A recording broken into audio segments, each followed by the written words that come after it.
At the Hyundai Getaway Sales Event, get deals so right, it almost feels wrong. Now's the best time to get that Hyundai you've always wanted. Plus, every new Hyundai comes with America's Best Warranty and 3 years or 36,000 miles of limited complimentary maintenance. Don't think you can get away with all that?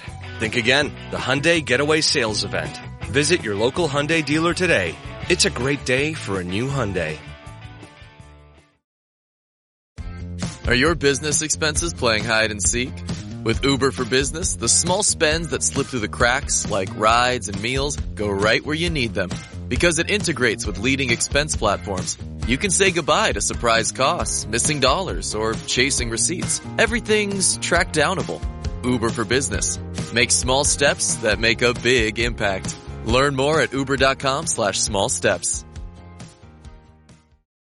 This is the Dr. Sky Experience. Always look to the sky. 77 WABC. Now, here's Dr. Sky. Spreading out into space will have an even greater effect. It will completely change the future of the human race and maybe determine whether we even have any future at all. A quote from the late Stephen Hawking. As we continue to move through time and space, our special guest, astronaut, retired NASA astronaut Dr. Story Musgrave, joining us, talking about his expeditions to space and walking in space. Nobody I've ever talked to can tell me they had 27 hours or so walking in space. And radio producer, radio host Richard Dugan of Tell Me Your Story in California also joins us. Doctor, I think it's good that we go to the callers because this one really lights it up here, and we really appreciate this. Okay. Let's now talk to, let's say hi to, let's see now, we got so many callers here, I'm trying to see it. Let's say hi to Joe in New Jersey. You've been patiently waiting. Your question or comment today. Dr. Sky, it's always my honor to talk to you. First, I want to bless everyone that served our country and died for our beautiful country and gave us the life that we live today. God Blessings. bless them all, and God rest their souls. Absolutely, sir. Dr. Sky, I love the topic. I was raised in the 70s. I'm 64 years old. Your carrier friend, your carrier veteran from the USS Saratoga, 81 to 85. I talked to you last week, and it's my honor to thank you for letting me come on and talk to you again. Real quick, I don't want to keep you long. I want to just say Apollo was a special time for anyone growing up in the 70s. I watched every space liftoff of Apollo with Walter Cronkite. It was unbelievable. Yes. That was the most beautiful time for space to me. The Apollo was it. And then I remember, real quick, when I was a kid, I was 8 years old. I'm 64 now. My father woke me up 11 o'clock at night, July 20th, 1969, and said, come on. We had a black and white TV, no air conditioning. The fans were going. I'm in Elizabeth, in New Jersey. I was there, Joe, like you in New Jersey with a black and white TV. God bless you and everybody who served our country. But Dr. Musgrave, you've got the floor as we want to hear your commentary. My comment in regards to what? Well, the gentleman was talking about the Apollo era. Apollo and obviously was absolutely gorgeous. It was absolutely gorgeous. And you got the Apollo capsule, and, of course, the Saturn's von Braun's rockets. That fella, who I knew very well, he knew how to do a rocket. The Saturn 1Bs and the Saturn 5s were outrageous machines, so reliable and so powerful. And, of course, the first trip to another planet, the first trip to another body out there. And we just pushed forward, and we just did it right. We did it right. Absolutely. Joe, thanks for your call. But we did it right, yes. Joe, thank you for your call. Let's say hello to Joseph, in New Jersey. You're on with Dr. Story Musgrave. Good morning. Yeah, yes, sir. I always felt it was kind of dangerous to go to outer space, because I always felt that maybe you would disturb something in the atmosphere or a crash on the moon or wherever you want to go. So I just was wondering your opinion about that. No, it's not dangerous. You just do it right. You do the details. But if you look at aviation, if you look at leaving the Earth in an airplane and going 500 miles an hour and going around 40,000 feet, you look at what an unbelievable hazard that is with the jet motors and the loss of pressure and all the other things that can go wrong.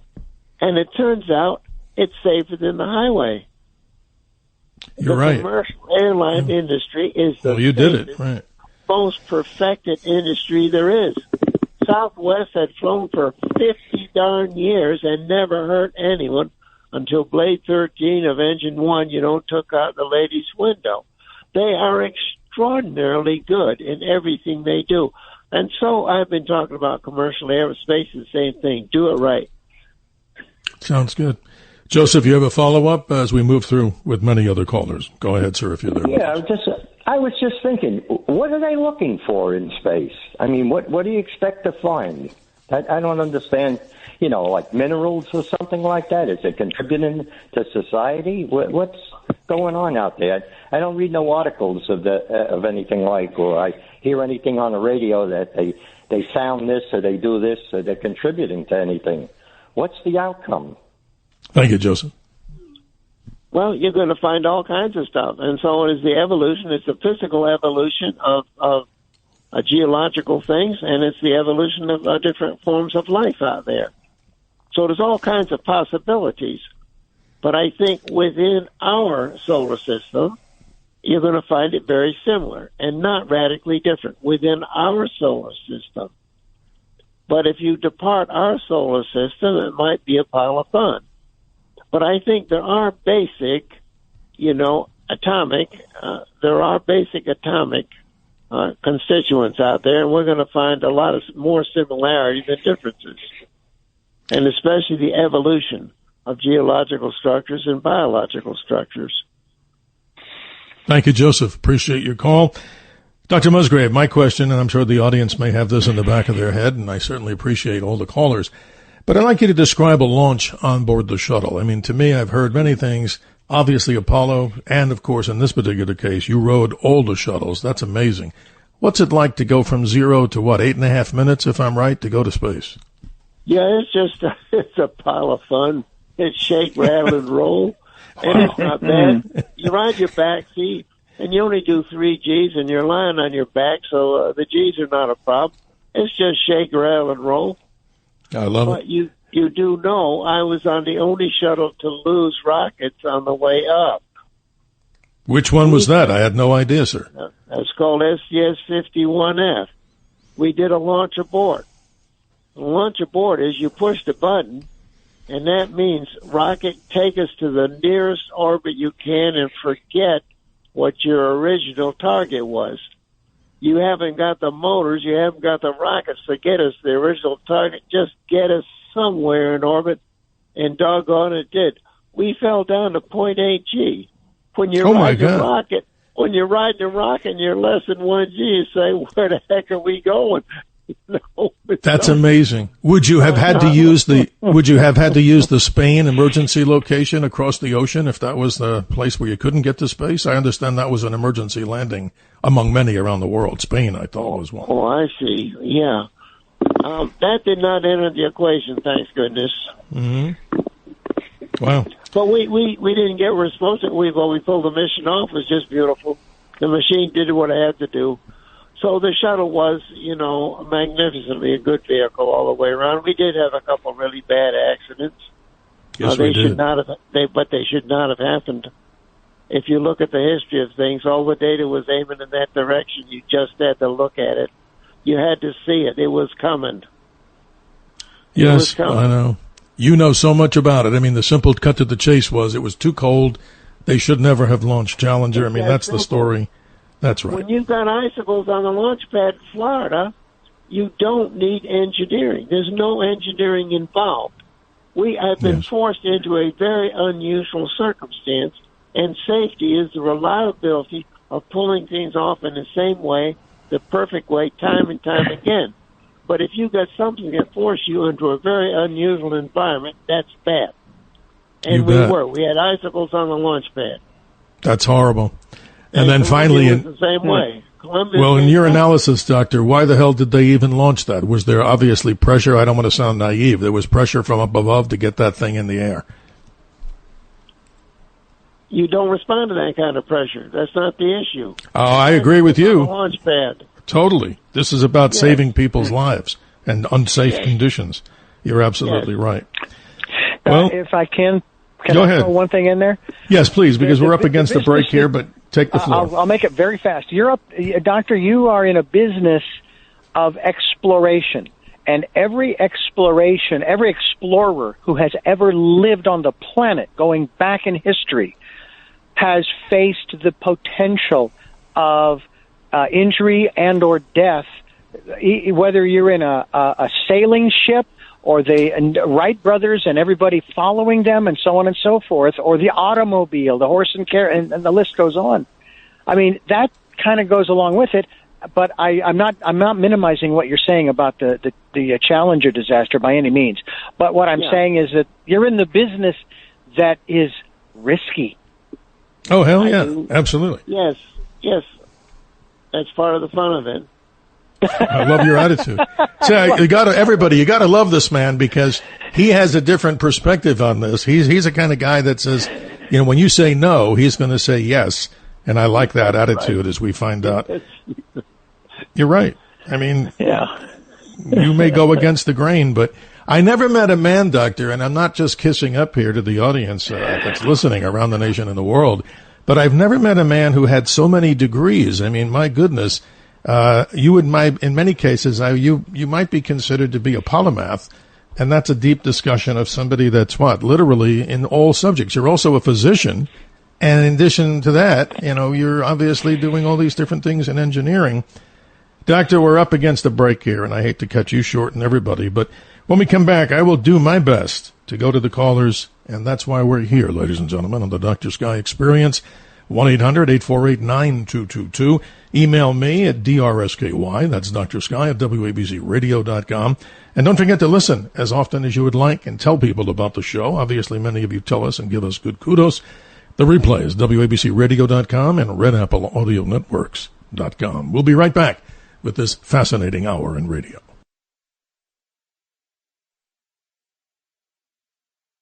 The Dr. Sky Experience is on the air. 77 WABC. Now, here's Dr. Sky. 47 minutes after the hour, we'll do our best to get the callers on the line. Let's say good morning to Detective Nolan in New York City. Good morning, Detective. You're on with Dr. Story Musgrave. Good morning, Dr. Sky. Good morning to our guest also, our honored guest. Just want to let you know that I'm outside right now. Newark Airport is all clear. The skies are clear, and all is well. My question to our guest is, of all the television series, whether it be fictional or documentary type, which ones best get it right in terms of describing how our space program matured and became what it is today? It could be fictitious or it could be documentary. Well, where do you go to when you like to see a show that gets it right? Great question, Detective. And I don't think I can answer that, but I'm afraid. Where is the best answer? I don't know. Well, maybe your missions and all the, I don't know, was there an IMAX, Doctor, about your mission? I know that's the best screen to watch space movies, in my opinion, but what about that? It is. It's beautiful. It's totally beautiful. Space is big and IMAX is big. Space, that's incredible. You're dealing with an infinity. And I really love the way you talk about look to the sky. Mm-hmm. There's a huge difference, if you know what I mean, if you're only looking at the dirt below you or you're looking out into the heavens. There really is a difference. And looking at the sky, it just moves you in a different way. It lifts your spirit. It makes you smile. It makes you think about the possibilities. Look into the sky is an important thing to do. To look away from all the details you're having to look after or some other things. And just to raise your spirit. Wow. I love it. Doctor, I'll tell you something. You knocked that one out of the park, because that's exactly the whole idea behind what we're trying to do here, is open people's minds about the mysteries. And not to say that we're belittling things that go on in the daytime down here on the earth, but simply we all can't seem to get along. So I think hopefully this is a refreshing experience for people that we talk about something different. And I think it's amazing. It expands your soul. Yes. Powerful. The distance is just gorgeous. How about one of the other mysteries? Do you believe that there, and I was going to use the word intelligent, but I'm going to set that aside and say, do you believe there is conscious, sentient life out there in the stars? Yes. Everywhere. Thank you. Everywhere. You know, Doctor, you say it in such a powerful, simplistic way that I love it. It's not given a dissertation with like 55 pages of, calculations. That's what we love here. Let's see if we can. How big, and all the different kinds of possibilities, the size of things. And if it ain't this way, it's that way, and that's where life evolves. Mm-hmm. You bet. Amen. But let's go on to Les in New Jersey. These are patient people, and we appreciate your time. You're on with Dr. Story Musgrave. Go ahead, sir. Good morning. Hello. The astronauts on long voyages often wind up with weak muscles or bones, and they say that's from the lack of gravity. The muscles and bones are not getting enough exercise. But deficiency of vitamin D can also cause problems with the bones and muscles. You get vitamin D from sunshine, but if you're in anything, even a spacecraft, you don't get any of it from vitamin D from sunshine. So do the astronauts take vitamin D supplements? Great question. I don't know. But D3's in the news this week. So that's a very hot topic, and it's in the news this week. In what regard, Doctor? Tell us. Well, what it can do for you as a dietary supplement. Mm-hmm. Okay. And it's in the news. In fact, today I ran into it, so I took a note on it. Mm-hmm. Today, in terms of longevity and getting a little more out of life. Les, thank you for your call. We appreciate your time. Let's try to go ahead and talk with David. Good morning, David in Staten Island. You're on with Dr. Story Musgrave. Dr. Sky and company, I'd like to ask one major question that most people are not aware of. I got a weird mind. I see things that I can't explain. I do now because I did a bit of research. Is there a dual borealis northern lights in the south? Yes. Oh, there is. I mean, Doctor, you've probably seen them. We have two halos. Right. You have a northern borealis and a southern one. But, Doctor, you're better adept at this.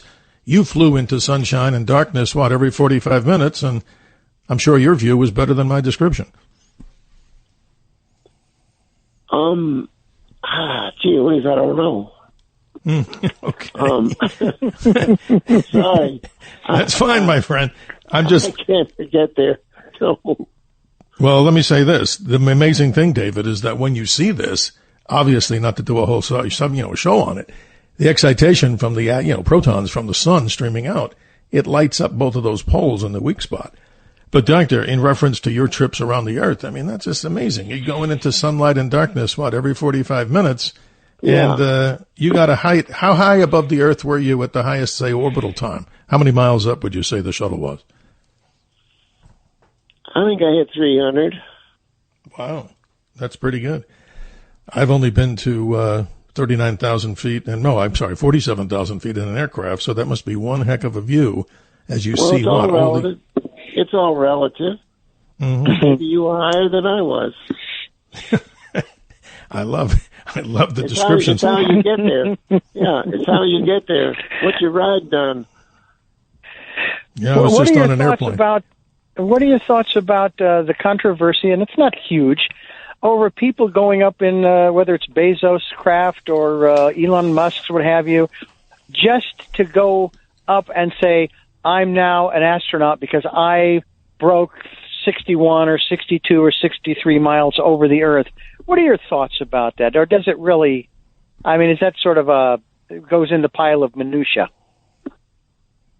I think it's just fine. They're excited about what they did. Yeah. I think it's just fine. Well, your excitement comes through, Doctor, in this interview very powerfully. But we want to give you, the guest, as the special guest of the hour. And Richard, I appreciate your contribution. You're a space fan, sure. Fanatic, as I would call it in the common people are interested. They're interested in that adventure. Well, tell us, give us a summation. Give us a summation of your time in space, and what's the message that you can give the audience here about space? Because so many people, just by the number of people calling, it's something that they're interested in, but they don't really get enough of it in their diet, in my opinion. Give us as we go out of this show in a few minutes. Talk to us. Oh, dear. Well, it's an adventure. But like I said, it is three things. Zero G is absolutely magical. It's what you see with the eyes, and it's working with mission control to get the job done. So it's an unusual environment. And the Zero G is really totally magical. It's just a pile of fun. And so 50% of astronauts do get ill from Zero G. And you have to hang them on the wall or they may be sick. So Zero G is a different condition. Obviously, we've been born and raised and evolved and everything else on 1G on Earth. So you go into zero and it's totally different. And I just adore it. I'm looking for every possible fun experiment that I can have. So I sleep. I sleep in Zero G and I sleep floating. Other people want to tie themselves into a sleeping bag. They feel a lot more secure if they're strapped tight into a bag. And me, I just drop myself and I float all night to different parts of the spaceship. And that's incredible. That really is. That is great. Doctor, let me, not to cut you short, and Richard, let me just take command here of this particular spacecraft that we call the Dr. Sky Experience. Let me say good morning to Joan. We only have a couple of minutes here. Good morning, Joan. Thank you for joining us with our special guest, Dr. Story Musgrave. How are you? Oh, hi. Yeah, I just tuned in. Maybe I should wait till the next hour because I don't have a specific question for this guest. Maybe you want to take another. Yeah. Thank you. I'll hold on. Not a problem. Doctor, let me say this from the bottom of my heart. I appreciate all the service that you've given the nation. Obviously, the difference between Memorial Day and, of course, when we have our different Veterans Days. But again, once again, to salute all those that gave their lives to the greatest nation in the world. And a reflection that I'm not just reading this. I'm talking that I was Army for a short time in my life and proud of it. But the interesting thing is this is not a celebration day. We hear so much about people wanting to say that, go out and buy a TV or a car with low interest rates. This is about a solemn day of reflection as we talk about this with our veterans. And that should be the distinction right there. You get the last word, Doctor. Richard, thank you for joining us. Appreciate your time and your lifelong dedication to what we do. Doctor, you get the last word as we move forward. This has been an incredible adventure. And so thank you so much. And meeting up with all different people and different ideas. And it's wonderful they had the opportunity to, to share life with me. Yes. This is a pile of fun. Now, well, Doctor, go ahead. Things here at 10 o'clock? Excuse me, sir? Say that again? Oh. Is the program ending here at 10 o'clock? It is for this particular segment, but let me say this to you. You are the person who I think we want to talk to, you bet, on space medicine and some of the things that go on in the future iteration. So if I have your permission that we could set up a time in the future to do part 2 of this, I would be most honored and grateful. So I'm not going on later tonight. No, sir, not at this point in time. And I have to say it. Thank you so much for being with us for this hour, but may we do this again sometime. You told me we might do 2 hours, but this has been absolutely super, and I'll just love to come back, please. Oh, absolutely. Hey, you got a front row seat, so we'll make sure that happens.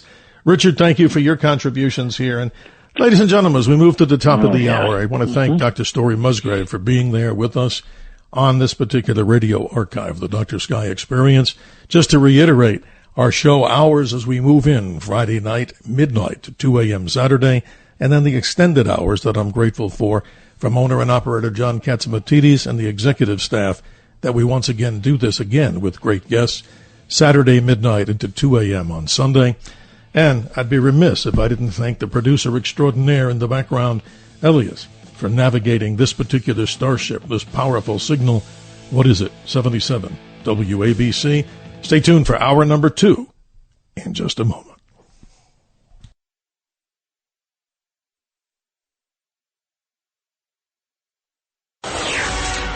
always look to the sky. The Dr. Sky Experience is on the air. 77 WABC. Now, here's Dr. Sky. Welcome, everyone. No matter where you're listening or tuning in around the nation, around the world, you're listening to the Dr. Sky Experience here on Talk Radio 77 WABC. Always great guests from the realms of astronomy, space, aviation, weather, and, of course, technology with celebrity guests in the mix. What could be better than that? But first, in a somber moment, let us honor those who gave their lives in service to this great nation as we move on to Memorial Day 2025. Simply not a celebration, but a sovereign day of reflection, formalized in 1868 when General John Logan proclaimed a day of remembrance to our nation's military fallen. We honor your service. It's about honor, courage, and commitment. If you have questions or comments with our great guests, the contact number here is 1-800-848-9222. That's 1-800-848-9222. And you got it. The 922 stands for WABC. If you'd like to email me, it's simple. It's DRSKY, Dr. Sky at WABCRadio.com. And for podcast replays, we recommend, of course, WABCRadio.com and RedAppleAudioNetworks.com. And I'd like to thank our helmsman, Elias, who's navigating this powerhouse signal of 77 WABC across the nation, around the world, and I'm even confident, out into the universe. You know, folks, as we begin hour number one, what's it like to work in space? And I don't mean inside the spacecraft. I mean outside in spacewalks. Our guest for this hour, along with a good friend of mine, we're going to have a good time, I'm sure, talking about an astronaut here who, ladies and gentlemen, has so much to talk about because he was responsible with another astronaut or two in servicing the Hubble Space Telescope. That's right, outside the spacecraft in incredible spacewalks. His name is Story Musgrave, an American physician, a retired NASA astronaut. He's a public speaker and a consultant to both Disney's Imagineering Group and Applied Minds in California. In 1996, he became the second astronaut to fly on 6 space flights, and he's the most formally educated astronaut with 6 academic degrees. Musgrave, that is the only astronaut to have flown above and aboard all 5 space shuttles, spending an incredible 1,281 hours in space approximately, and also an incredible 27 hours walking in space. And joining us also is a good friend of mine, Richard Dugan, a radio host in California, a gentleman who's helped me for so many years in my radio career and television. He's the host in California of Tell Me Your Story, a producer of many of the Dr. Sky programs for well over 25 years, and a very serious devotee of space with many questions. Let's begin by saying a hearty welcome and good morning to Dr. Story Musgrave. Doctor, thank you for joining us on the Dr. Sky Experience. It is my pleasure and privilege, sir. Wow. I tell you, Doctor, this is amazing. And just to let the audience know, you and I met a while ago, this is many years ago, many moons ago, at a golf resort here in Mesa. And you were speaking, I think, at some sort of an aerospace conference. And we sat there, and I remember the words that you told me when I talked to you, tell me about space. And you said to me, space is delicious. And I looked twice at you, saying, that's the most incredible response I ever had. First of all, do you remember the incident, that's beautiful. Doctor? No, I don't. I don't have any memory left at all. But that's typical of me. Delicious is a perfect way to talk about it. Yes, that's a good story. And, sir, I want to say this. If I don't talk to you before then, your birthday is August the 19th, and you'll be a young, 90 years young. Is that correct, sir? 90, and I'm looking forward to 90. I'm amazed. And I am going to go back into space. I am going to take another ride. Well, you know something? I love your attitude. And throughout this hour, so we're going to open up the phone lines here. But let me introduce a gentleman that's been so helpful to me, and he's a big devotee of space. Richard Dugan, welcome to the Dr. Sky Experience. I know you love this particular subject. How are you this morning? And, well, glad to have you here. Absolutely. I love it. Thank you very much for having me. And nice to meet you, Dr. Musgrave. It's a pleasure. Yes. I do have to say that when you do go again, TSA is a lot tougher now than it was when you went up those 5 times. That's amazing. I will get there. Now, Dugan, what's your first name, Dugan? Richard. Okay, I didn't get. We didn't mention that earlier. Are you Dick or Richard? I go by Richard. Okay, well, Richard, thank you. That's amazing. Doctor, again, appreciate your time here. It's a short hour, and I hope someday we can do this again, maybe towards your birthday, and have a special astronaut celebration in our own way. I am looking forward to my 90s. I just love every idea about it. I'm going to be 90. I can't believe it. It's beginning. Yeah. No, this is amazing, Doctor. Let's start off this way. I mean, without going through, and I'm sure people can read about you, and I certainly encourage them to do it, but the highlights of this interview, if you don't mind. You enlist in the Marine Corps in 1953. Thank you for your service. You move on to getting all these advanced degrees. I mean, I'm not gushing about this. That was age 17 I joined the Marines because I didn't have a high school diploma. Wow. And I wanted some adventure. So I did go to the Korean War. Yes, before it was over. The guns weren't firing, but there is an official date at which the war is over. And so, but that was a absolutely adorable beginning, for my aerospace career. Even though I had soloed an airplane at age 13, the Marines really solidified my career in the aerospace world. Well, that's an amazing story, Doctor. And moving fast forward on this, because we'll have so many people, as we already have, that want to speak with you. The number here, the contact number, as always, is very simple, 1-800-848-9222. We see the callers coming in, and we'll do our very best to get you on the air with your question and comment. And let me just ask that all the callers just try to stay on subject about what we're talking about with our special guests. But, Doctor, let's talk about this. Many people have no concept of what it's like to be outside of a spacecraft to do many of the things. I mean, as best as you can describe it, and I know you can do it better than anybody. What's it like to actually walk in space and then have tools on board that you have to and work in conjunction with little nuts and bolts? How do you manage all this, and what's the experience of just being outside the spacecraft like? Well, it's choreography, and it's practice ahead of time. And you have designed the tools. You help to design the tools, and you practice with them. And so basically you are an athlete. And amazing. So an athlete, gets down, practice until you have really nailed what physically you have to do.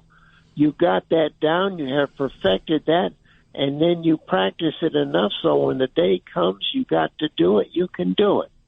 And that's what it's all about. And, of course, you're working inside a pressure suit, which has been designed to anthropometrically, kind of follow your motions. No, that's amazing. It's pretty straightforward.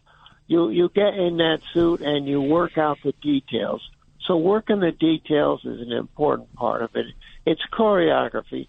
It's a different thing, but it's an athletic event. It's as close to an athletic event as you can get.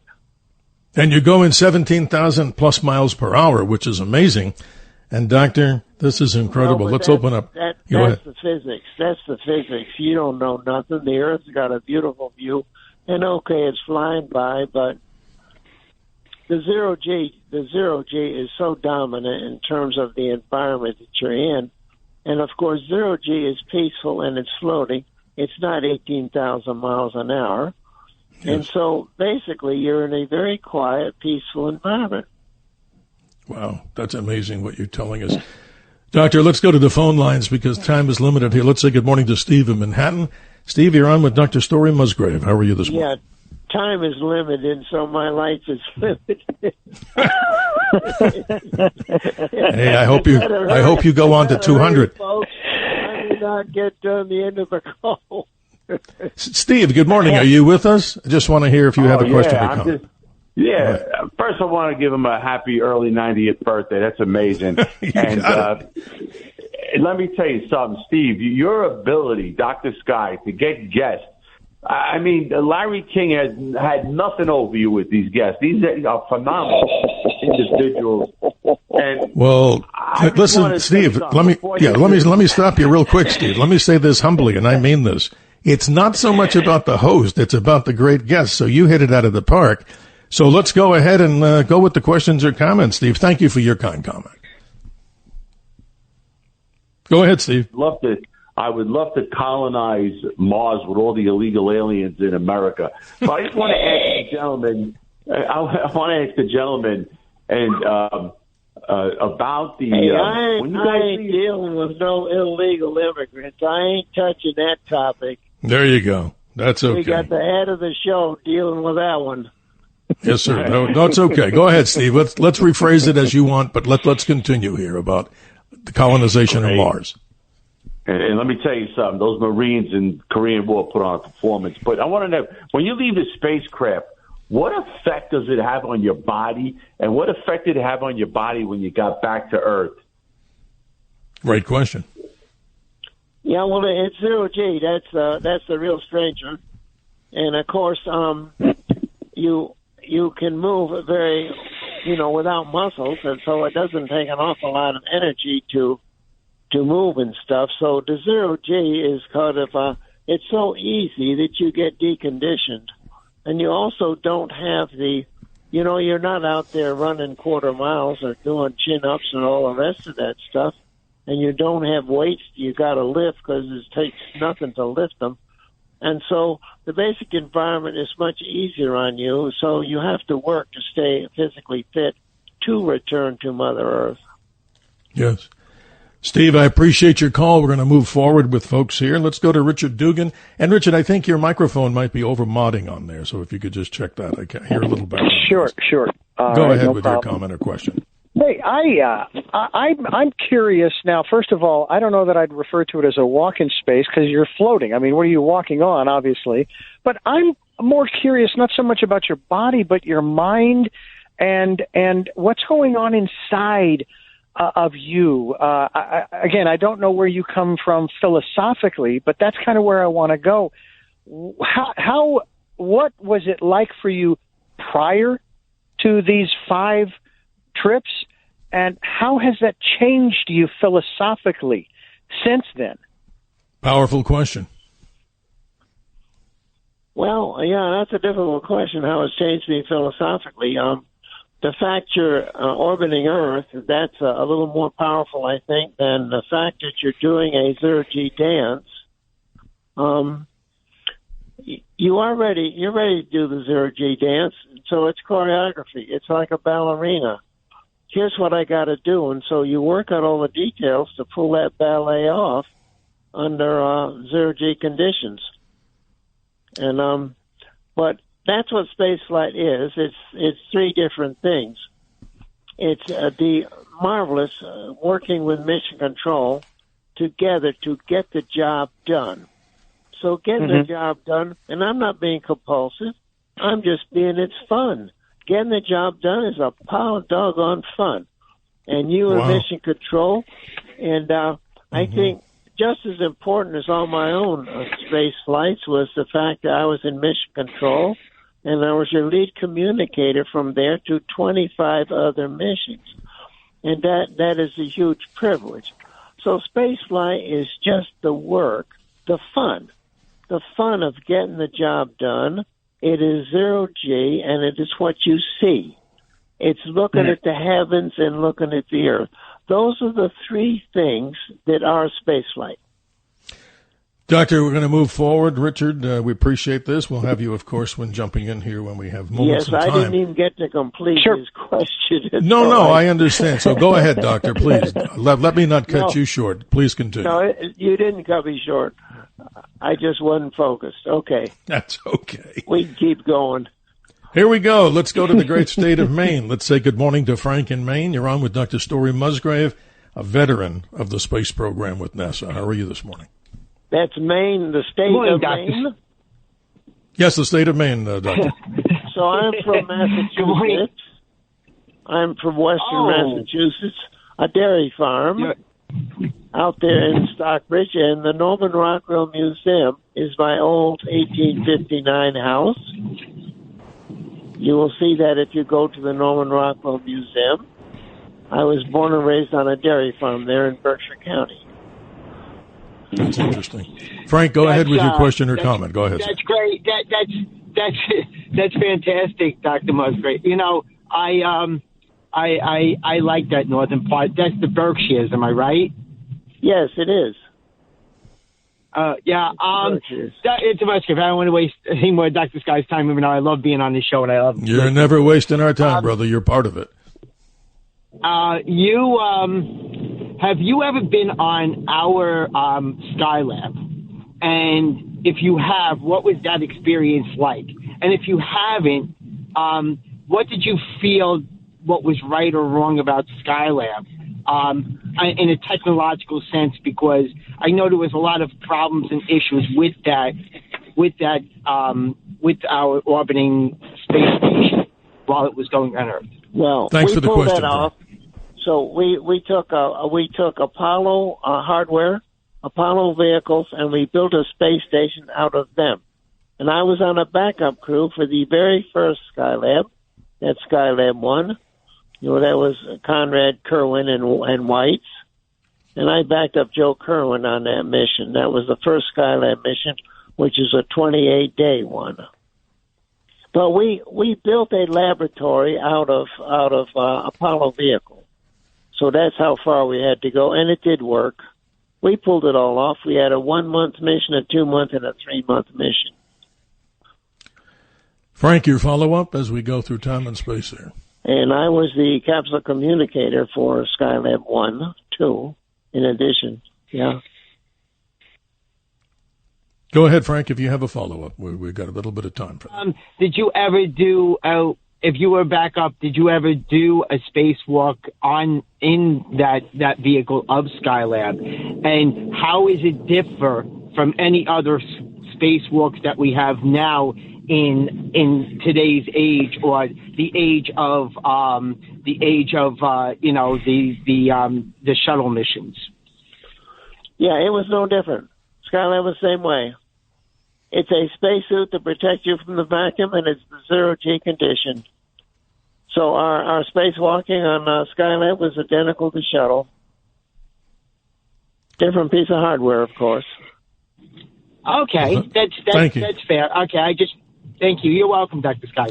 All right, no, thank you, Frank. I hope you'll always be part of this radio show. There's always time for our special guests and, of course, our callers here to these particular hours. The contact number, if you'd like to get in, we'll do our very best to get in to as many callers as possible, 1-800-848-9222. You know, Doctor, this is fascinating. I'm reading this, and I've done a lot of research on you, of course, as any host should do.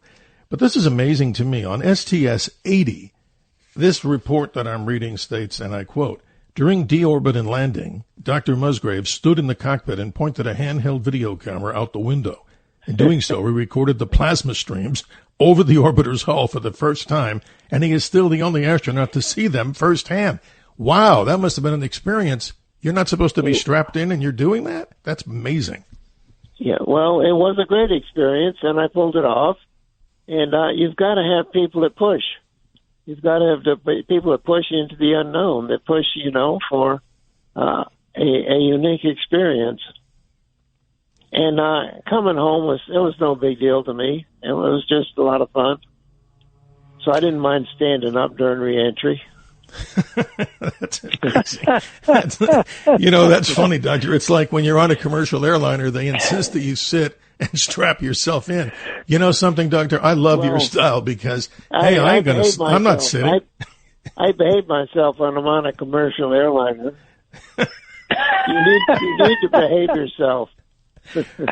Richard Dugan, question or comment to our great guest there, Dr. Story Musgrave, as others want to call in, I'm sure, talking about space. And as you described it, Doctor, space is delicious to me, and I can never forget the comment. But Richard, you have a question or comment? Well, I'm actually going to refine my question to you, Dr. Musgrave. I'm curious about your spiritual experience. How did any of this space travel change your views of God, the universe, heaven, hell, et cetera, et cetera? Where were you before all this began, before you got into the space program, and where are you now? My goodness me. That's a toughie. Richard asked a lot of philosophic questions, but that's yeah. Good. My mind was so far out, space didn't change it. I was already out there. I was already out, way out there. I was out there in my imagination. I was out there in my dreams. And so I was already out there. And so now you send me there. It doesn't change anything. So, but spiritual, I am a massively spiritual person. That's just part of my being. And that's essential to who you are, and it's essential to your energy of, pursuing life here. And it also affects, what you do in life and what respect you have for your compatriots and your planet and all the rest of it. So if I can follow up real fast. Important. Yeah. Yeah. Go ahead. So if Richard. I can follow up real quick, that I could then summarize your experience in the space program from beginning to end. You never worked a day in your life because you were having way too much fun at it. That's exactly right. Richard, you sum it up very well. If it ain't fun, don't do it. There you go. You gotta find them. You gotta find the fun. It's there. It is there. That's amazing. Doctor, man. We're coming up here in just a couple of moments here to the hard break at the bottom of the hour, as you know, in broadcast media.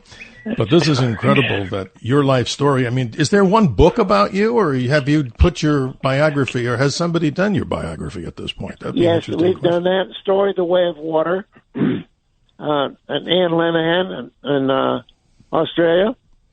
Yes. So she did a biography. I have other books, too, I've done, but she kind of nailed it. Story, The Way of Water. And so that's who I am. I float. And you can push on me all you want, and it doesn't matter. Wow. See, how do you beat up on a bunch of water? You can't beat up on it because it's so flexible, and it moves, and it changes form, and it takes on a different view of life. And you can't do anything to it. So, Story, The Way of Water, she really nailed that. That was the title of her book. Wow. You know, Doctor, it's very interesting. We had another guest, and I'm sorry he passed on, but Dr. Edgar Mitchell, we've had many conversations with him, and he was a friend also that we met at many of the Space Fest. And simply, he said this, that he had the out-of-body experience on the way to the moon. Many in the astronaut corps laughed at that, but I certainly didn't. And he went on to talk more about the philosophic nature of the entire universe. That's fascinating. I do Ed very well, of course. Absolutely. You know, this is fascinating, Doctor, and I just want to remind people that we'll do our very best to get your questions and comments answered here and giving you an opportunity, as they say, your turn to be heard here on Talk Radio 77 WABC. That number, 1-800-848-9222. Joining us in the background is a good friend of mine, a radio host himself. His name, of course, Richard Dugan in California. His story, Tell Me Your Story, as you can hear more in the philosophic realm. And he's been my producer for 25 years on so many Dr. Sky programs. And you bet I'm going to thank you on the air here. Richard, thank you for what you've done for me all my life. You're an important part of my arm. You're like my right arm. Well, like Dr. Musgrave, I have not worked a day with you into 25 plus years that we have been working together. And I say that about all the work that I do. I was lucky, like Dr. Musgrave. At the age of 19, I found what I love to do. And, Doc, this will sound a little crass, but they're going to have to pull my cold, dead carcass off of the console because that's where I'm gonna wind up. Well, just like Dr. Musgrave, he obviously loves it. He does it because he loves it, not because he has to. And Doctor and Richard, we're coming up to that hard break at the bottom of the hour. More with your questions and comments, and I will do my very best as your humble host to get your questions answered here in the short time and space. Where are we? We are here on Talk Radio 77 WABC, a powerhouse of a radio station beaming itself not just around the nation, around the world, but I'm sure Dr. Musgrave would agree, even out to the cosmos. And with that, we'll be right back. Whatever the occasion, effortless elegance is right this way. Because Hilton brings you new ways to stay courtesy of the Nomad London. And it doesn't stop at award-winning dining in a space draped in velvet and illuminated by vintage chandeliers. No, this day goes beyond with unparalleled personalized service and attentive hospitality. Oh, and did we mention the Nomad London can be booked using your Hilton Honors points at Hilton.com? Hilton, for this day. This episode is brought to you by Indeed. When your computer breaks, you don't wait for it to magically start working again. You fix the problem. So why wait to hire the people your company desperately needs? Use Indeed's sponsored jobs to hire top talent fast. And even better, you only pay for results. There's no need to wait. Speed up your hiring with a $75 sponsored job credit at Indeed.com/podcast. Terms and conditions apply. The new McCrispy Strip is here. Dip approved by ketchup, tangy barbecue, honey mustard, Sprite, McFlurry, Big Mac sauce, double dipped in buffalo and ranch, more ranch, and creamy chili McCrispy Strip Dip. Now at McDonald's. Ba-da-ba-ba-ba. At Capella University, you can learn at your own pace with our FlexPath learning format. Take 1 or 2 courses at a time and complete as many as you can in a 12-week billing session. With FlexPath, you can even finish the bachelor's degree you started in 22 months for $20,000. A different future is closer than you think with Capella University. Learn more at capella.edu. Fastest 25% of students. Cost varies by pace, transfer credits, and other factors. Fees apply.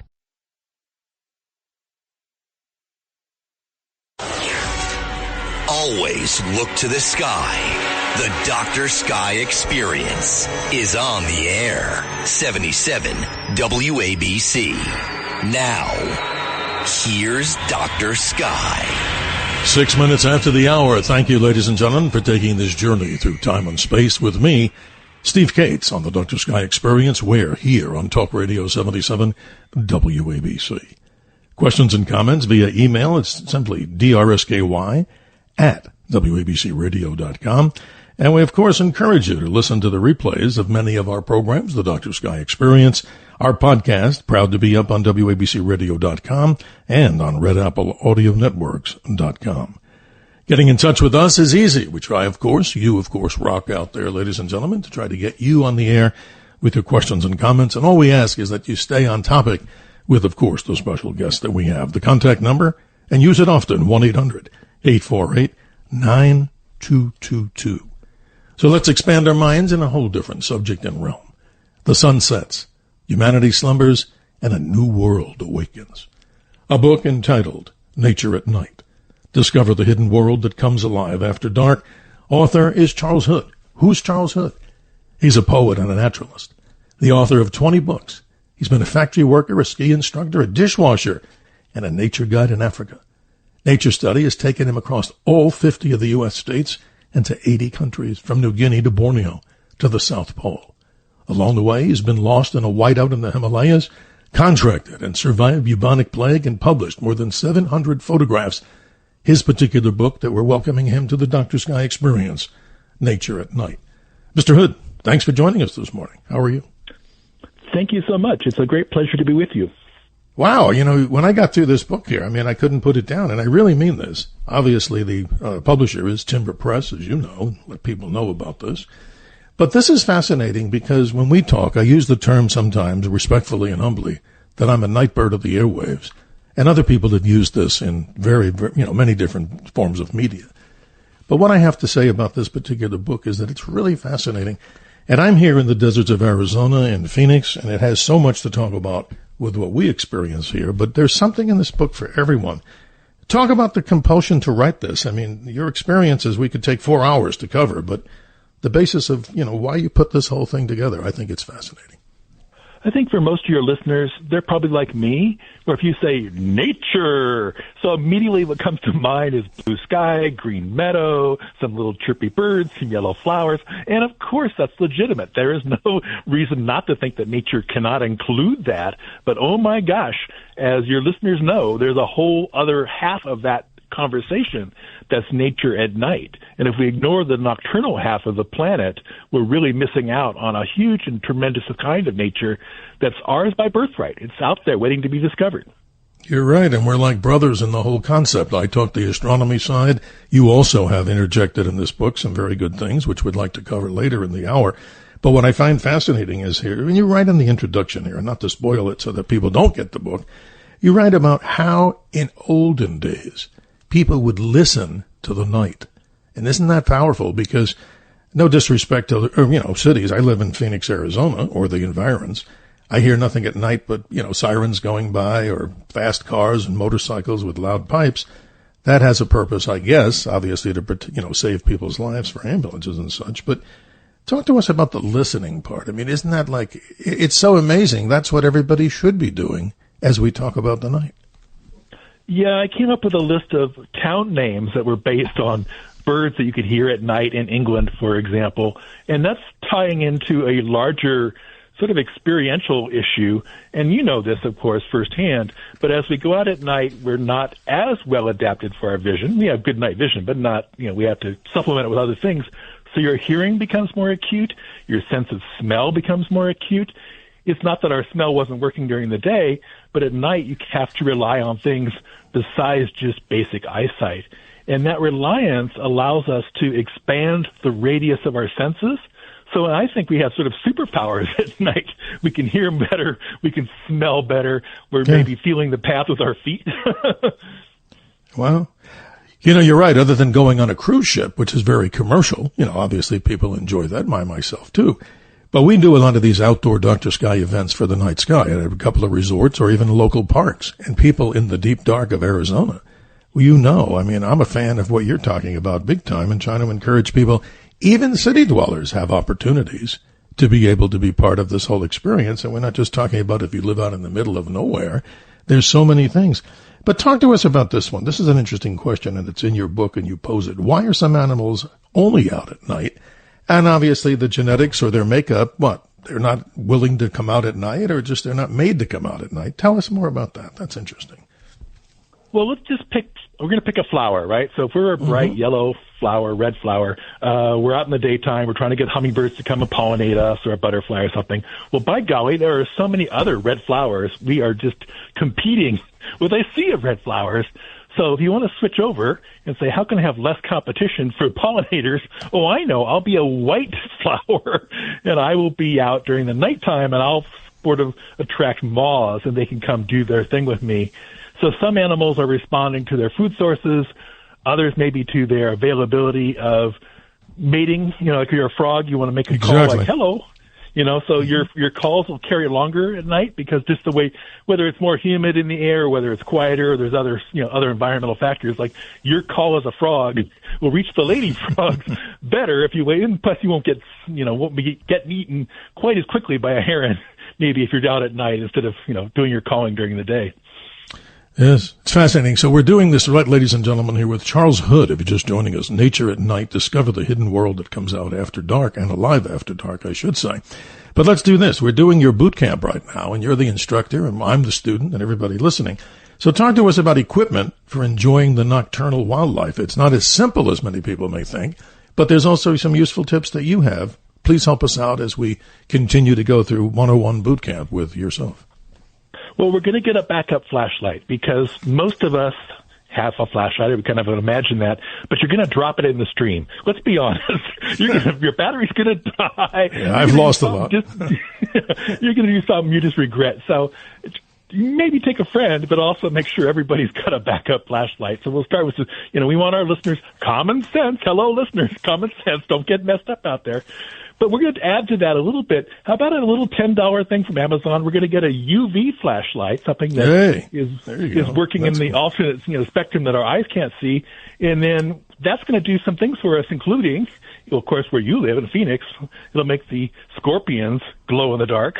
They don't inherently glow by themselves, but with a UV light, every scorpion species in the world glows brightly under a UV light. Or in New York, we're going to go for a walk. Not so much Central Park. I don't think there's a lot of lichens there, but just anywhere out in the kind of the hinterlands, we're going to see glow-in-the-dark lichens. And again, they're not self-luminescent. They're responding to the flashlight. Yeah, you're right. And here in Arizona, if many people have not been here, and not a reason not to have you about what I'm going to tell you, but just the other day I came across a couple of bark scorpions right here.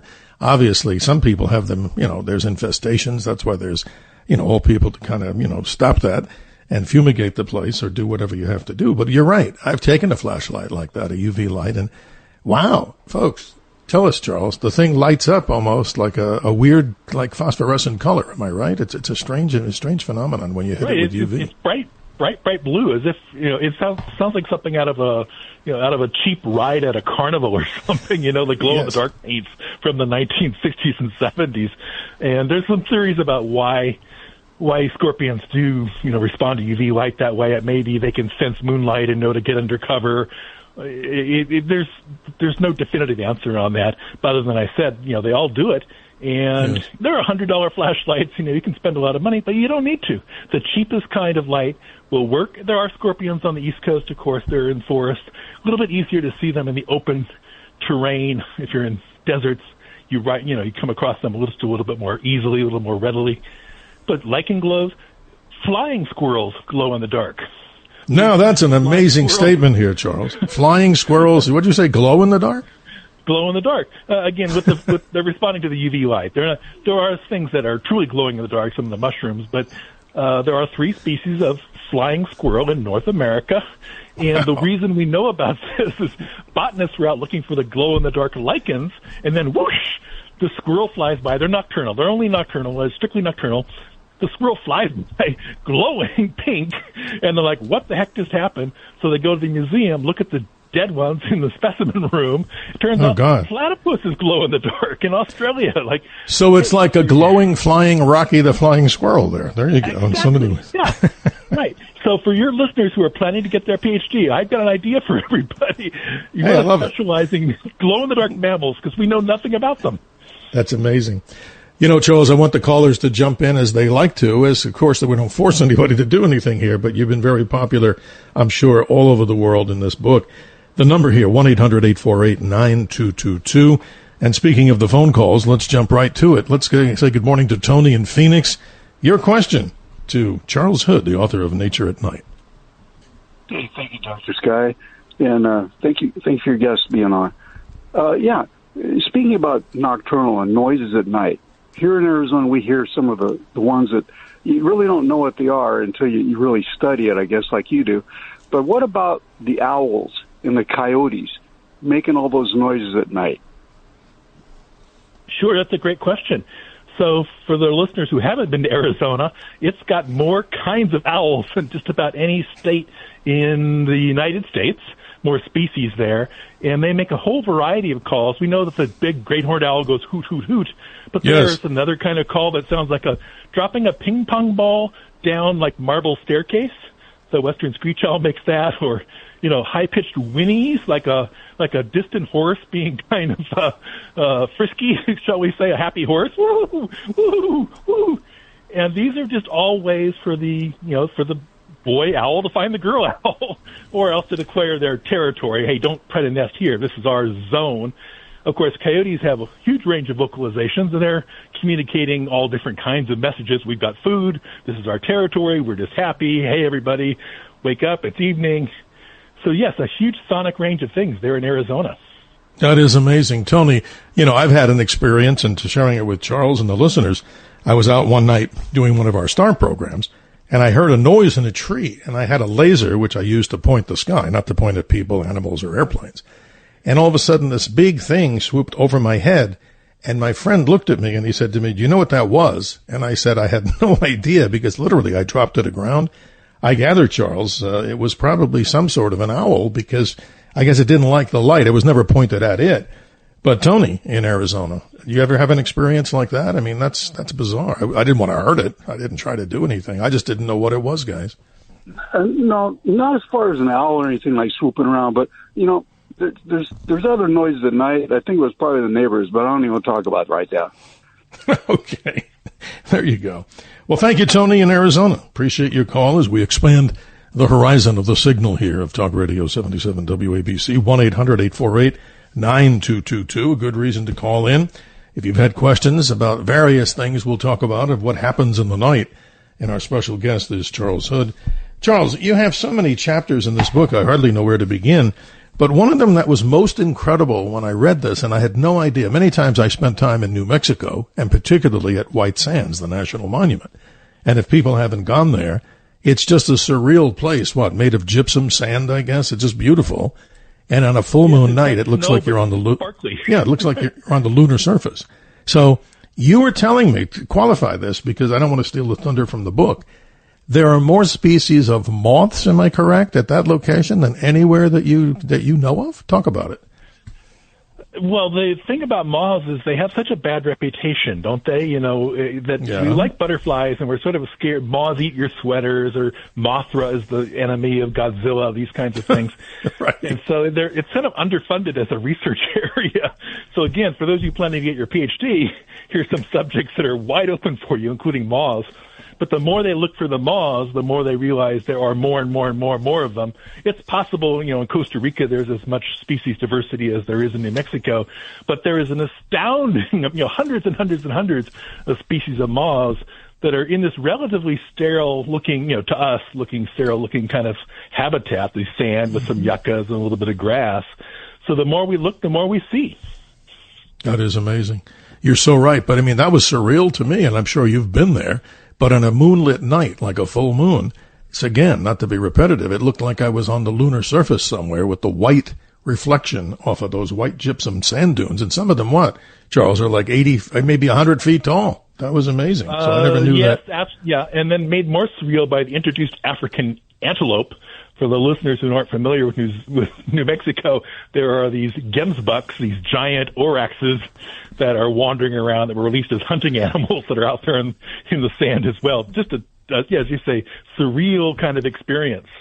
Oh, wow. Now, some people may say lock the doors and leave me and I'm going to leave. But no, just the opposite. This is a beautiful story about what happens in nature at night. Here's one for you that I'm really fascinated about, and I think listeners would love to hear about. We talk about bird migration on this radio show with experts and with your contribution, of course, too. But the dragonfly, the unexpected migrants you talk about, I never realized. I always looked at the dragonfly. First of all, how the heck did it ever fly? Where did it ever come from? Over what? It's millions and millions of years. But tell us a story of those little insects. Not so little, maybe, but they're magnificent. Well, the global skimmer is what we're talking about. And so they have a multi-national, multi-life stage migration. And so they are international transoceanic migrants, and they're basically following the rain. So dragonflies need water to lay their eggs and have their life cycle. And so they start out in India in the rainy season there, and then they follow the monsoons and they end up in the Maldives, you know, the lovely tropical islands, the coral atolls that are out in the Indian Ocean. And then from there, they go on to East Africa, and then they go on to South Africa, and then they end up back in India. And this is over multiple generations. Any given dragonfly doesn't make that entire voyage consistently, but they somehow have wired into their genetic makeup to know what to do, and they're following these trade winds globally, going from rainy area to rainy area back and forth, first discovered in the Maldives by Charles Anderson, an oceanographer. So I just think, wow, these tiny little guys with hardly any, you know, mass, they weigh about the same as a paperclip, are doing these huge journeys. So who knows what else is going on up there that we haven't ever noticed. Are they one of the oldest insects in evolution that you could talk about? Because it seems like they're so unusual, having 4 wings. I would almost wonder what they see with those incredible eyes of theirs. They must have maybe, 360-degree vision, theoretically, or no? It might be 280 degrees. I'm not an insect guy exactly, and I might think that scorpions are probably older than dragonflies, or they're both sort of in the 180 million year. Your listeners can correct me. I'm guessing on this number. Yeah, we're talking deeply, deeply back into the quote unquote dinosaur era with these insects, and they used to be even larger. You know, historically dragonflies could be bigger because the air density was, you know, the oxygen mix and the air density, blah blah blah. It was easier to be a big insect back in the day. So you mean like larger, like magnificently larger, or just slightly larger, or who knows? 3 foot wingspan on the oldest, you know. Oh my gosh. Oldest, biggest ones, yeah. That's incredible. That's like Avatar. I mean, you see these different, in 3-dimensional. It's almost incredible. But we got to go to you. I'm going to ask this question because I've never really haven't spoken, that is, to many people who've had this experience, a life experience. I've always looked at it this way. If any place that I would like to visit on the earth would be the continent of Antarctica. And your story takes over right now on the radio. Talk about this. It's the most amazing place, I guess. Tell us your experience. Well, I have been to Antarctica twice. I went down to the so-called banana belt, if you've ever heard that expression. The little Never. No. Well, the easy part of Antarctica is the finger of islands and mountains that point up towards South America. So that's where the cruise ships go when they leave either Argentina or Chile, and they head down to the sort of easy part. But I was fortunate to be part of the National Science Foundation and be based at a place called McMurdo, which is a research facility, kind of like a miniature I've heard of campus, really. And you fly there from New Zealand, typically. Their supplies come by ship and by airplane, but you fly there. And then from McMurdo, there are, C-130s, if your listeners know the terms of aircraft, these propeller-driven airplanes with skis, and they go out into the really remote. You can arrive at McMurdo by the cargo planes land on the ice, but then from there are these ski-equipped planes that go out from there. And I put in an application to be an artist in residence, so we'll tell our listeners, always apply. Never say you can't do it. Now, that's the coolest job I've ever heard of. An artist in residence. Define what you do other than what I think you do. Tell us what you do there. That's amazing. Well, in my case, I was looking at the relationship between aviation and science. And as you know yourself, airplanes are an important part of science. But in Antarctica, they're a really important part of science, not just to do the science from, but to make science happen. And so I wanted to tell the story of how aviation got developed on the continent and how we kind of do some really interesting things with modifying aircraft and taking some pretty risky, clever, smart ways to get around. A lot of bravery involved, a lot of seat of your pants kind of flying. So that was my pitch to the science people was, hey, I want to tell the story of the science, but centered on airplanes. That's amazing. So what type of season, so we know, opposite seasons in the southern hemisphere to the north, were you there during the summer, meaning the brightest time when the sun's up all the time, or were you there through the dark of the night? No, hardly anybody stays at any of the bases, whether they're, there's a Chilean base, an Uruguayan base, a Russian base, and so on, New Zealand base. Hardly anybody's there in the austral winter, just for logistical reasons, psychological reasons. So everybody, 98% of the science that's happening is happening during their summer, which of course is our winter. Actually left to fly on Christmas Eve, our time. My poor family. That's amazing. So if you're a big sci-fi fan, we reach out to people. We love black and white sci-fi of the early 50s and 60s and what have you. So The Thing, obviously a most incredible movie. It's you sit on the edge of your seat as you watch actor James Arness as The Thing, but it kind of depicted what life would be during that period of time.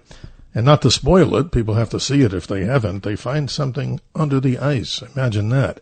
So Antarctica, that must be an amazing place. What's the environment? Talking animals that you talk about, other than penguins, I gather. That's all I know. What other creatures that are on the surface, if anything? Are there insects there? Anything that survives? No, there's certainly no. There might be a few flies that get trapped in the wheel well of the plane, but they're going to be expired by the time the plane lands.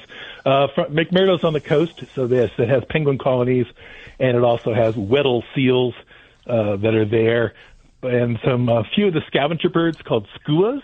They're like a really mean, aggressive kind of seagull that hang around the dumpsters. Right. They like to eat baby penguins and so on. But no, the most of the life in Antarctica came. It's us. We are the life. That's incredible. So, of all the places you've traveled as a world traveler, from a dishwasher, as you purport, all the way to doing so many other jobs, what location in the world impressed you the most with the subject of the animals and creatures that are in the night? I got to go to Papua New Guinea as a translator of poetry. And again, this is, fill out the piece of paper. You never know, they might pick you for the winning team kind of thing. And so in Papua New Guinea, when I was there, it was relatively undeveloped. This is the land that has the birds of paradise that people see in the nature programs. But also I got to visit some tribes, Yes. Amazing story. Folks, there's still time. 1-800-848-9222. Our guide, as we're doing boot camp here. He is, of course, an specialist, an expert, I should say. Charles Hood, the name of the book is In Nature at Night. Discover the hidden world that comes alive after dark. So much more to come with your questions and comments as we get into a really deep discussion on really what goes on with nature at night. We'll be right back here on the Dr. Sky Experience. Proud to be here, ladies and gentlemen, on Talk Radio 77 WABC. Ryan Reynolds here from Mint Mobile with a message for everyone paying big wireless way too much. Please, for the love of everything good in this world, stop.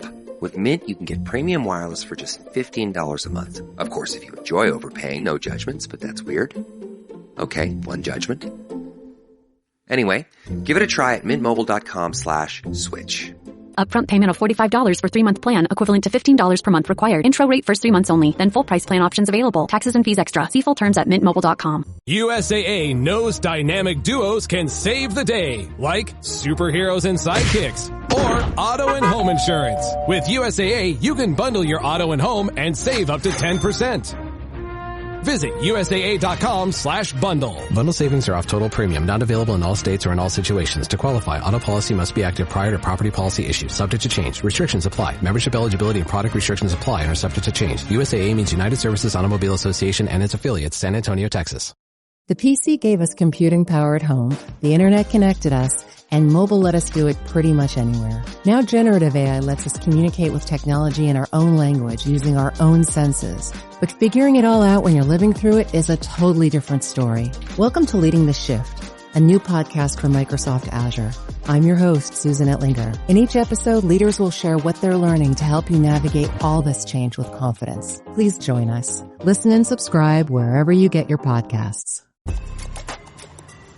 New Vitamin Water Zero Sugar Pineapple Passion Fruit is packed with vitamins. Just like the amount of peas we packed in that sentence. It's packed like your tote bag. The one you stole from your ex. Or your overpriced half a studio apartment. Or extra rushed rush hour traffic. Packed like your calendar. Triple booked at 5, of course. Grab a Vitamin Water.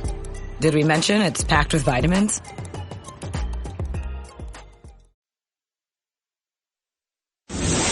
This is the Dr. Sky Experience. Always look to the sky. 77 WABC. Now, here's Dr. Sky. 31 minutes after the hour, we continue to race to the top of the next hour through time and space. Night is purer than the day. It's better for thinking, loving, and dreaming. A quote from Unknown, but very apropos to this particular morning's discussion. Our special guest, Charles Hood, the author of Nature at Night, discovered the hidden world that comes alive after dark. Charles, this is interesting. I want to talk about bats for a minute, because this is something that everyone within the sound of this audience, I'm sure, no matter where they are, may have had an experience like this. What should we know about bats? Because I think the primal thing in most people is, oh, they're so afraid of it because if they get bit, immediately rabies is in their future, and that, of course, is not true. Describe bats and some of the things that go on with them at night. They're everywhere, I'm sure. They are, other than maybe not the South Pole, but you're absolutely right. There's a huge diversity. So I'm going to give a number, and this is, I think, pretty accurate, 1,472. And that number is not the number of rabies cases. That's the number of species of bats out in the entire world. It's the largest group of animals that are not actually rodents. You know, separate from rodents, it's the next most diverse group. 1,400 kinds of bats out there. So some eat bats themselves, like bats eat other bats. Some are eating frogs. Some are catching fish. So we know the ones that eat insects around our head, they catch mosquitoes. Some are pollinating the saguaros around your house. So saguaros are night-blooming cacti. They have a big white flower that makes sure that the nectar doesn't boil away into the summer sun by coming out at night. And all the saguaros in the world, in Mexico and Arizona, a little bit in California, they're all pollinated by bats. That's incredible. So obviously, let's not discuss, let's not throw them off, the deck of the ship here and say, oh no, these bats are, creatures are horrible. They're no good. They have a purpose. People need to understand this. But let me ask you this. What if you said that you had this bat infestation, let's say in the back of your home somehow? You don't recommend people just going in there with a broom and trying to shoo them away. Obviously, that would be ridiculous. Because what? That's not the way to treat any animal. But more specifically, what would you do in that case? Are there certain people that come out, like if you have a beehive that's out of control, be, bad experts to do that, to move them? What do you do? I mean, it's just common sense. Yeah, some bats like to live under shingles, because they're used to tree bark. Not all bats live in caves. Some live in the crevices under freeway bridges. Some live in loose bark under a tree. And so they mistake the wooden shingles on the side of a house for tree bark.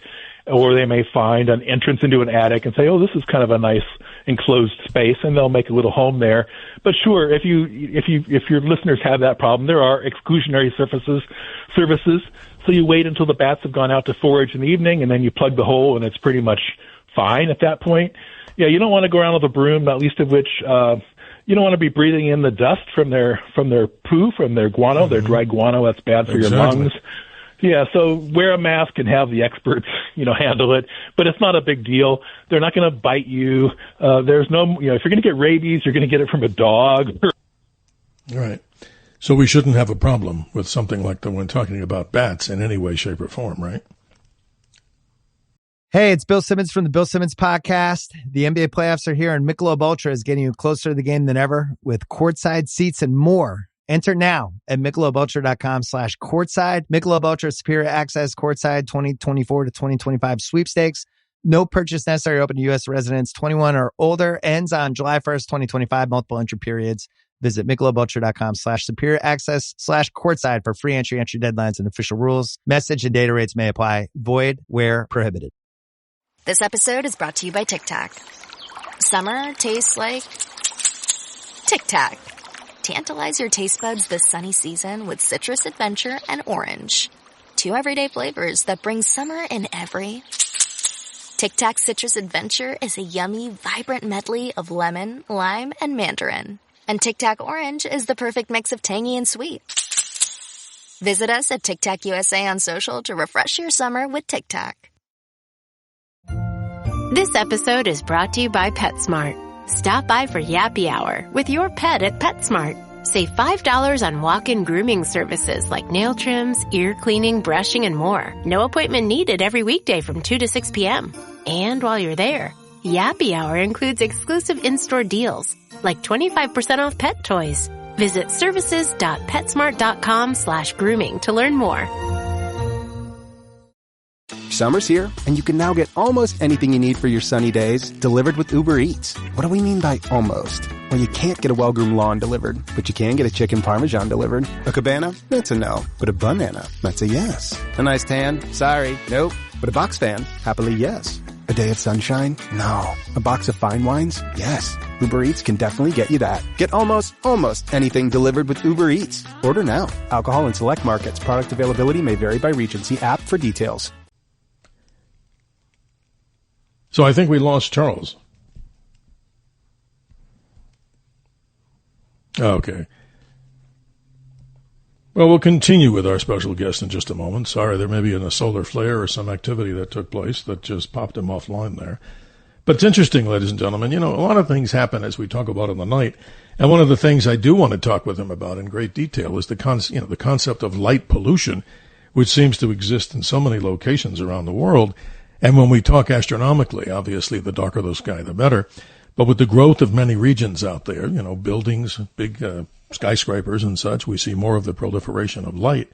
And there are organizations out there that do indeed try their very best to curtail the amount of light.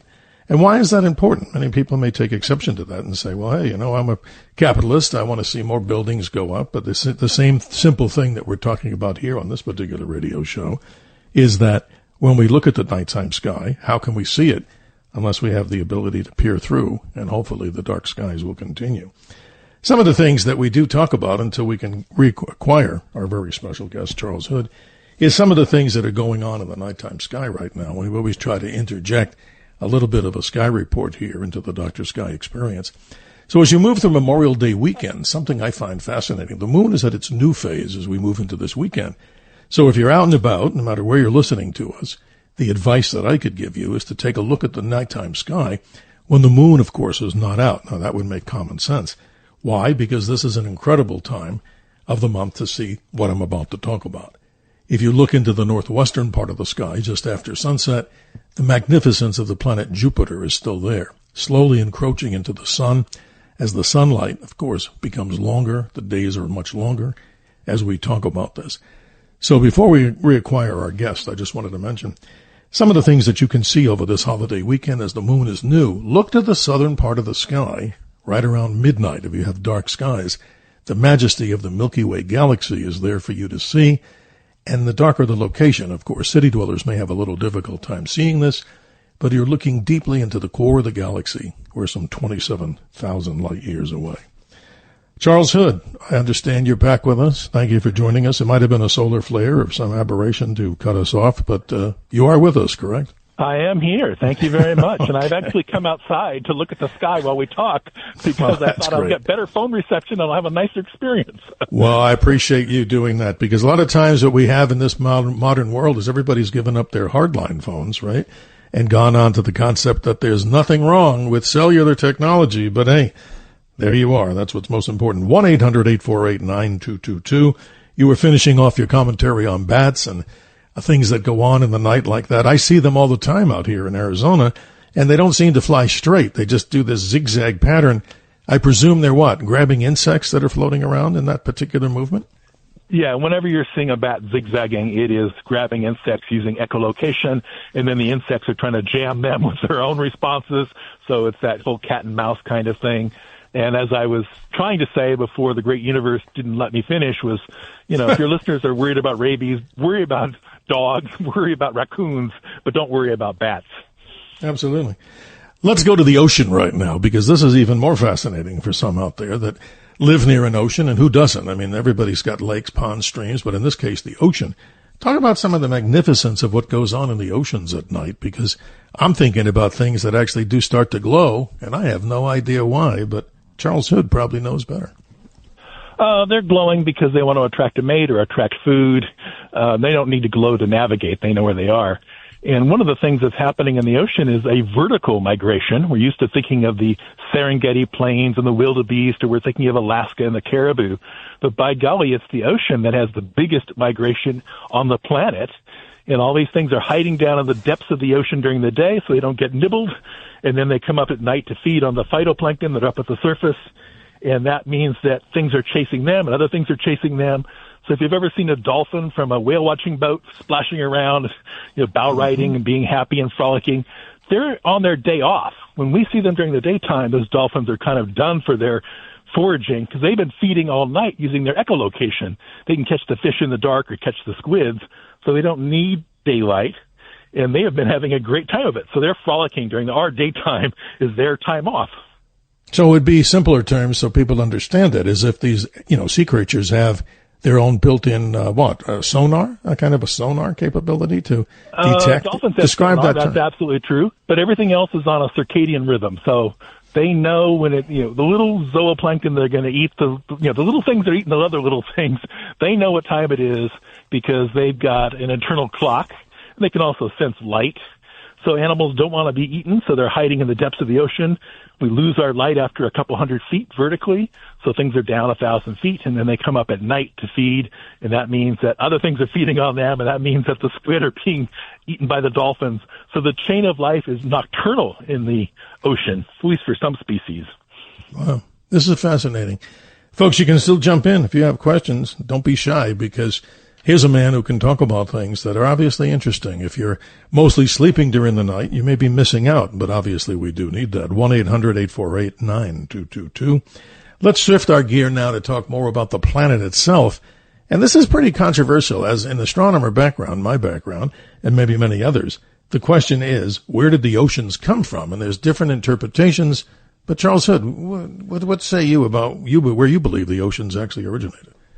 Oh, I want them to have come on comets. There's no question about that, because I'm a romantic, and I just want this concept of us getting pelted by all these icy snowballs crashing into us back, 4 billion years ago. But I suppose, chemically we can create our own water, supposedly, through just chemical processes here on the planet. I don't know. What do you think, Dr. Sky? You're the expert. Well, what do you think? No, here's an interesting story. We've talked about it before, but the quick summation here is that many believe that even life on Earth came, as you described, on cometary, surfaces where organic material, was frozen, because on the surface of comets, it's like they have a little layer of these organics, call it a little bit of like snow, so to speak. So over the course of billions of years, The concept is wherever the organic life actually started, way out in the cosmos, we don't know. The term is called what? Panspermia, in which life was seeded here on this particular planet through the intercession of cometary impacts. And then you go on to describe another fascinating part, which is also in geologic history, which talks about a thing called the Great Bombardment. Now describe that, because you're the author of the book, and I think it's your turn to tell us about the Great Bombardment. I'm just going to agree with you. I do think life came on a comet, just speaking from my reading, and whether it came from Enceladus or whether it went there on its way, I don't know. But there's no reason to think that we originated, biological life in this solar system, and perhaps it, with the Great Bombardment, we have all this secondary evidence that, wow, the planet was sure different back in the day, so to speak. And so there was a time when we didn't have all the protective layers that we have now. We have this great atmosphere. I'm a real fan of the atmosphere. By golly, it's sure keeping things from bashing into us. Look at the moon. Yes. And you know something? We have an atmosphere. Charles, you brought up something really interesting. Here's an analysis, ladies and gentlemen. Don't forget, we'll get to your calls as soon as we come back from this short break in a moment. This is fascinating. If you take an apple, and I didn't make this up, I'm just repeating it. If you look at that skin of the apple, that is apparently the thickness of the troposphere, that is the breathable part of our atmosphere, when looking at the rest of the apple itself. So how precious, no doubt, right, Charles, that troposphere, the weather sphere, and the air we breathe is such a very, very thin layer. Isn't that a good analogy that somebody came up with? It's not me. I'm just repeating it. I think that's it's amazing how important that area is in the Earth's atmosphere. It's the apple, but it's a Kevlar apple skin. Yeah, you better believe it. It's a really durable apple skin, and it's doing us a whole lot of favors, including, filtering out cosmic rays, as you well know, and then also protecting us from some of the worst of the cometary impacts. Now that it's there, it wasn't there originally, but now that it's there, you got it. We're glad to have it. Our special guest, Charles Hood, the book Nature at Night. We'll get to your calls like Tony and Clifton when we come back here from the great WABC, a radio station that has an incredible story to tell. Well over 103 years broadcasting this powerful signal. And I'd be remiss if I didn't thank Elias, who's there as the helmsman, navigating this magical starship of radio power to you, wherever you're listening, and I'm sure way out to the cosmos. We'll be right back.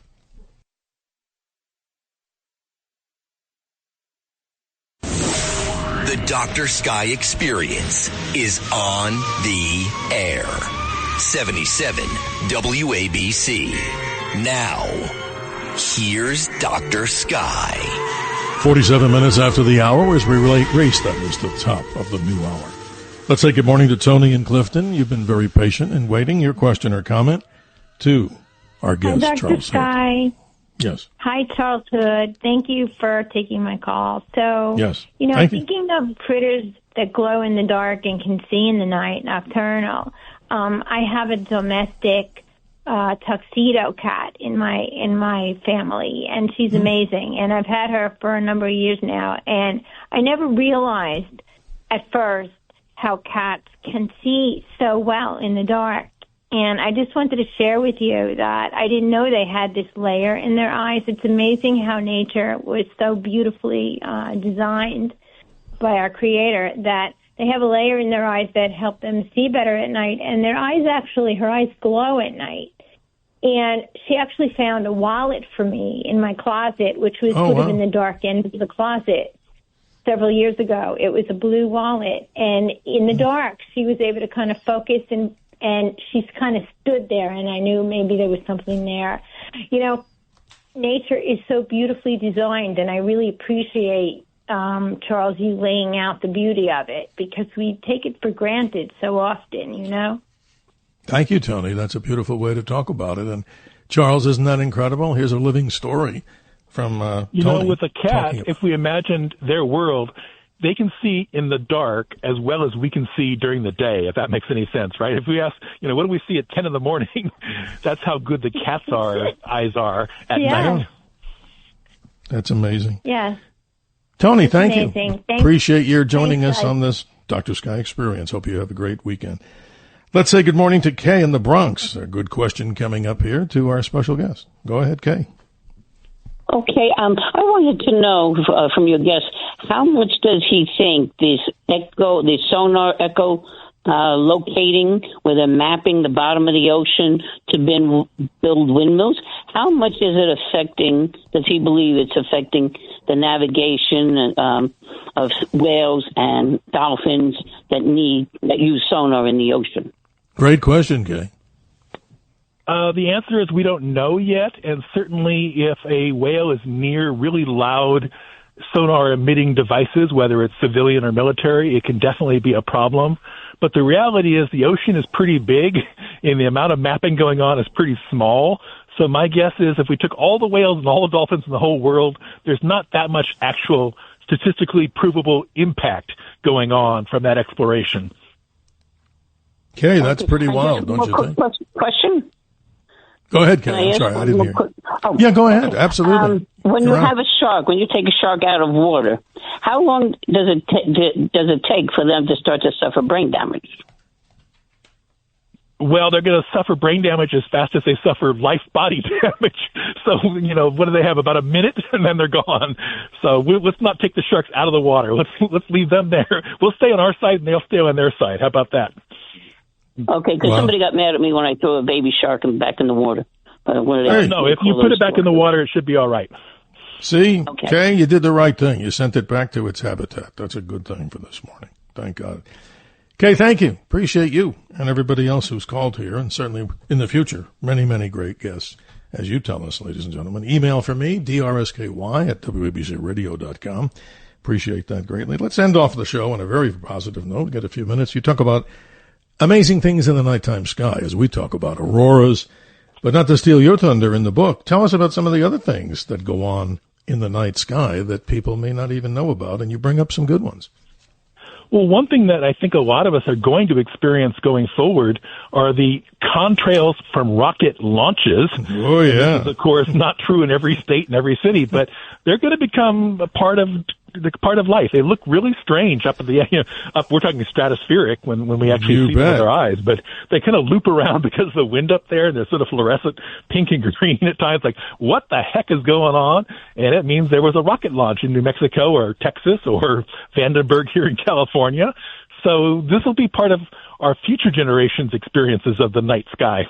Yeah, you're right. And here we go, Charles. A live update from here in Arizona. We go on. Everybody can go on to the Starlink launch schedule or the Vandenberg launch schedule. This is more for Western observers, and they do this, of course, at the Kennedy Space Center.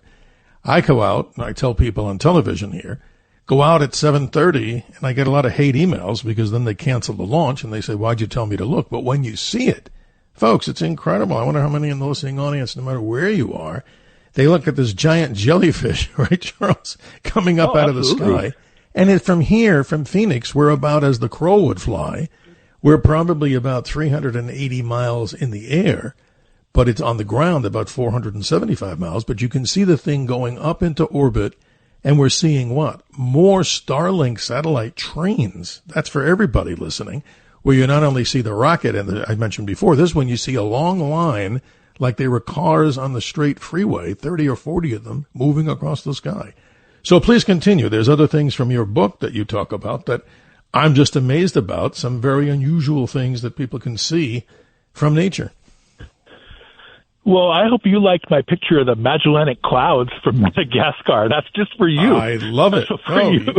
You rock, my friend. In case people don't know, those are satellite galaxies only visible from the southern hemisphere. My bucket list, and I want to keep the big bucket deep, because I've never been to the southern hemisphere, but you obviously have that image. These are satellite galaxies that are named after Magellan, but they're actually discovered by somebody else. But from the beauty side of it, describe it for people. I wasn't the person who took the picture. You did. So the picture shows these wonderful trees that are down in Madagascar, these big, bold, strange, bizarre trees. And then up in the sky are these sort of really, really small but magnificent Milky Ways. Of course, we're in the Milky Way galaxy, and most of us have seen pictures of that. But then from parts of the planet, you can see a non-Milky Way kind of galaxy. And there's two of them in the picture, and they're like all the stars have been compressed down into the size of a marker, like big around as a big fat marker. Sure. And they're up there, above the trees. And then it just happened to be when I was taking my picture, a truck drove by. So we have these red streaks that are actually kind of artistically kind of fun. They actually make the picture more dynamic that way. But yes, of course, wherever we are on the planet, we're looking up at a different piece of night sky than the planet adjacent to us. And so there are things we can only see from other parts that are not North America. And yeah, that was on my bucket list too. I've also seen the Southern Cross from Papua New Guinea and so on. Lucky you. I wonder how many people out there have. But the few minutes we have left, I wanted you to take the floor we have here and talk about something that even myself I've never seen, and I've heard about it. Red Sprites. Now, we're not talking about another cherry-flavored Sprite soft drink here. We're talking about something, take it away, Charles, Red Sprites. So when thunderstorms are doing their thing, they're generating electricity at various altitudes above the planet, and they're shooting bolts of lightning down towards the ground. We all know about that. But also there is another phenomenon coming out of the top end of the thunderstorms, and these are lightning bolts that are going straight up, and they happen to be red colored, having to do with the chemical part of the atmosphere and, the heat of the lightning and so on. So Red Sprites, and there's now increasingly good information about how to see them and how to photograph them. So I was lucky enough to get a picture to put in the book of the red lightning that goes up and not down. So That's what a great amazing. planet that we live on. We have horrific monsoon season coming up, and I wonder, because it's the nemesis for sky watching, at the end of June, maybe it'll be later, we get monsoons, and we get these horrible things, ladies and gentlemen. I'm talking specifically Southwest, called haboobs, which are these tremendous dust storms that come from the down compression of thunderstorms. But what I see is so many thunderstorms. Charles, I've looked, I've tried to set my cameras up, never seen a red sprite. And there's also something, I'm not the expert on it by any means, called elves that are also another type of phenomenon that come out, and people are starting to see them, but they never saw them before. And Charles, people are wondering, how come we're seeing them now? And the simple answer, I think, is we never had the great photographic type technology that we really have now. People may have seen them, but the camera catches the beauty of it. So that's amazing that you bring that up. I really appreciate that. Anything else? Doctors, go ahead. Doctors, go ahead. No, please. I think the reason you're not seeing red sprites is I think you need to have a pretty good horizontal view of the storm cloud. You need to be far enough away to be looking at it from the side. So like the northern Great Plains would be better than where you are, where you're kind of looking up at a pretty acute angle into the clouds. Yeah, and folks, don't think we're talking about anybody like we're giving you that we only have dark skies out here. This city, the fifth largest city in America, Phoenix, still has one of the biggest light pollution bubbles like Los Angeles, New York, and other big cities, Dallas, Denver. We could go on and on. But still, through interviews like this and the positivity that we want to generate out of this powerful station, is that there's still many things that you can see. And sum it up for us, Charles Hood, Nature at Night. Give us a quick summary, and how do people get in touch with you? Obviously, you can get the book. The publisher is Timber Press. You take the floor. Go right ahead. And I do have a website, charleshoodbooks.com, all one word, Charles Hood Books, and I'll answer any email that the listeners want to send me, or I'll try to anyway, if I can. And so here's our summary, y'all. We've been trained to be afraid of the dark. Security companies think we need to have deadbolts and guns and everything's out to get you. And it isn't true. The night is beautiful, it is wonderful, and it is your birthright to explore all of the nature, day and night, and not to be afraid of it. Charles, you say it so well, and we'll have to have you back on this, because I'll bet in the back of your mind, if it hasn't already been put to print, there'll be a follow-up book to this, and I'm sure there's so much to talk about, the great mysteries that we don't know about because of our busy daytime lives ruled by the sun. But again, Nature at Night, discover the hidden world that comes alive after dark. Charles Hood's it's a great honor to have you, and I hope we can talk again. Thank the you best so of much. health and happiness. I appreciate your time. Thank you. Thank you, sir. Well, folks, I thought those were 2 exciting hours, and if we didn't get you on the air, we certainly profess to try to do our very best in the future iterations. So tomorrow, as we almost have 24 hours away, again, privileged and honored to be doing a second iteration of 2 hours, Saturday night, midnight, Eastern Daylight Time, to 2 a.m. Sunday. What are we going to talk about? Tomorrow, a very special guest, a friend of mine for so long. His name is Patrick Wood. We're going to discuss for 2 hours, we hope, the concept and subject of technocracy. Now, what the heck is that? The era of AI is here. Patrick Wood knows so much about what's happening behind the scenes here, ladies and gentlemen. Some of it may alarm you. Some of it may not. But our duty here on the Dr. Sky Experience is to open our minds with subject matter. It's called technocracy. And you may want to look up the word transhumanism if you want to join the conversation. Again, thanks to our producer. He's the helmsman, Elias, navigating the powerful signal of Talk Radio 77, WABC. And again, remembrance to those who gave their lives to the greatest country in the world. Memorial Day weekend, that's what it's about. Reflection and honor, courage, and commitment. See you in a few hours.